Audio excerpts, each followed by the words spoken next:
இங்கிலாந்து அணிக்கு எதிரான முதல் டெஸ்ட் போட்டிக்கான பிளேயிங் 11-ஐ அறிவித்த ரவி சாஸ்திரி. வணக்கம் செய்திப்புனல் நேயர்களே. இந்தியா மற்றும் இங்கிலாந்து அணிகளுக்கு இடையேயான 5 போட்டிகள் கொண்ட மிகப்பெரிய டெஸ்ட் கிரிக்கெட் தொடரானது எதிர்வரும் ஜூன் 20ஆம் தேதி லீட்ஸ் நகரில் துவங்கி நடைபெற இருக்கிறது. இதன் காரணமாக தற்போது இரு அணியைச் சேர்ந்த வீரர்களும் தீவிர பயிற்சியை மேற்கொண்டு வருகின்றனர். அடுத்த உலக டெஸ்ட் சாம்பியன்ஷிப் சுழற்சியின் முதல் தொடராக இந்த தொடர் அமைந்துள்ளதால் ரசிகர்களின் எதிர்பார்ப்பும் இந்த தொடரின் மீது அதிகரித்துள்ளது.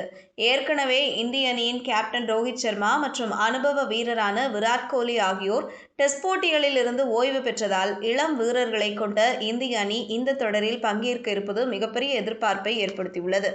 சவால் வாய்ந்த தொடராக பார்க்கப்படும் இந்த தொடருக்கான இந்திய அணியின் பிளேயிங் 11-இல் எந்தெந்த வீரர்கள் இடம் பிடிப்பார்கள் என்பது குறித்த ஆவலும் ரசிகர்கள் மத்தியில் அதிகரித்துள்ளது.